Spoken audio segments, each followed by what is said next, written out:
నమస్తే APTS Telugu news కి స్వాగతం. మాడుగుల నియోజకవర్గం తెలుగుదేశం పార్టీ టికెట్ పై పునరాలోచన చేయాలి. గెలిచే అభ్యర్థికి టికెట్ ఇవ్వాలి. లోకల్ ముద్దు నాన్ లోకల్ ముద్దు అని జనసంద్రంగా మారిన కోటపాడు మండలం మాడుగుల నియోజకవర్గంలో తెలుగుదేశం పార్టీ టికెట్ గెలిచే అభ్యర్థికే కాకుండా నాన్ లోకల్ వ్యక్తికి టికెట్ ఇవ్వడం పట్ల నాయకులు కార్యకర్తలు తీవ్ర వ్యతిరేకం తెలియజేస్తూ కోటపాడు మండల కేంద్రంలో భారీ ఎత్తున ర్యాలీ నిర్వహించారు. గెలిచే అభ్యర్థికి టికెట్ ఇవ్వాలని కోటపాడు మండలం ఉన్న నాయకులు కార్యకర్తలు సామాన్య ప్రజలు కూడా గ్రామాలలో కోరుతున్నారు. శ్రీ నారా చంద్రబాబు నాయుడు గారు పునరాలోచించి మాడుగులకు టికెట్ రామానాయుడు గారికి పివిజి కుమార్ గారికి ఇవ్వాల్సిందిగా కోరుచున్నాం. కార్యక్రమంలో మండల ప్రధాన కార్యదర్శి కన్నూరు నాగభూషణం, సర్పంచ్లు దాడి ఎరుకనాయుడుకి, భుజంకి మహేశ్వరి, కర్రినాయుడు, మాజీ సర్పంచ్ డోకాల నరసింహమూర్తి, సీమూసురి రమణ, కసిరెడ్డి అప్పలనాయుడు, మాజీ సర్పంచ్లు మరియు మాజీ ఎంపీటీసీలు వెంకట్రావు, స్వామినాథన్, బొజ్జంకి సూర్యనారాయణ, వెలగల జగదీష్, గోండుపాలెం బాల, సెక్రటరీ దేముడు బాబు, వైస్ సర్పంచ్ అచ్చిబాబు, 32 పంచాయతీల గ్రామ అధ్యక్షుడు, కార్యదర్శులు, అనుబంధ సంఘ నాయకులు, మహిళలు పాల్గొన్నారు.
అభ్యర్థిని ప్రకటించిన తర్వాత ఈ 4 మండలాల్లో నియోజకవర్గంలోని ప్రజలు చాలా అసంతృప్తితో ఉన్నారు. ఒక్కసారి అధిష్టానం పునరాలోచన చేసి గెలిచే అభ్యర్థికి టికెట్ మార్చవలసిందిగా ప్రజల అభిప్రాయాన్ని అధిష్టానానికి తెలియజేస్తున్నాను. మరొకసారి ఆలోచించి క్యాండిడేట్ని మార్చవలసిందిగా నా అభిప్రాయాన్ని తెలియజేసుకుంటూ విరమించుకుంటాను. గత 15 సంవత్సరాల నుంచి రామానాయుడు గారు ఒక బడైనా, ఒక గుడైనా, ఒక మంచి చెడ్డ ప్రతి కార్యక్రమానికి హాజరవుతూ పార్టీ కార్యక్రమాలు అన్నీ చేస్తూ పార్టీని కాపాడుతూ ఈ రోజు వరకు వచ్చారు.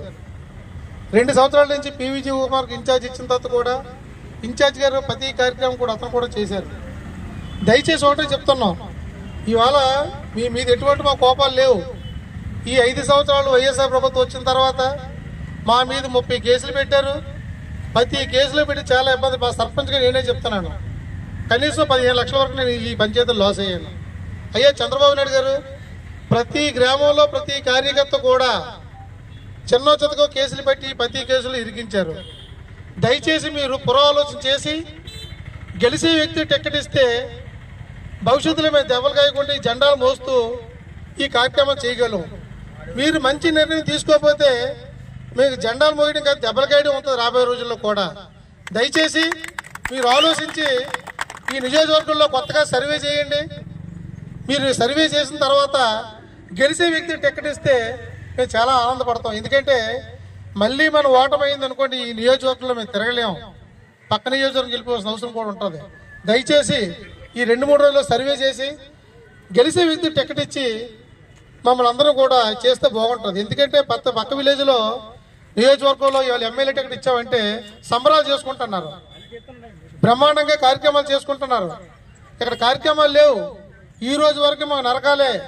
దయచేసి మీరు ఒక నిర్ణయం తీసుకోండి, గెలిచే వ్యక్తి టికెట్. సమాజమే దేవాలయం, ప్రజలే దేవుళ్ళని ఆ నినాదాన్ని నమ్ముకునే ఈరోజు ఈ మాడుగుల నియోజకవర్గంలో జనబలం ఉన్న నాయకుడిని గుర్తించమంటాను, ప్రజల యొక్క అభిప్రాయాలను సేకరించమంటాను. ఇంకా చెప్పాలంటే ఈ టికెట్ ఎలాగిచ్చారో తెలియక మాడుగుల నియోజకవర్గం యొక్క టీడీపీ క్యాడర్ అంతా దిగ్భ్రాంతిలో ఉన్నది ఈరోజు.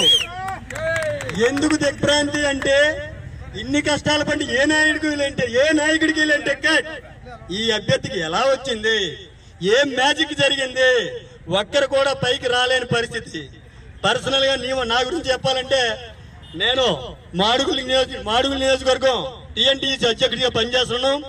అంతకంటే ముందు నేను మొన్న మన లోకల్ బాడీ ఎలక్షన్స్ లో సర్పంచ్ కంటెస్ట్ చేశాను.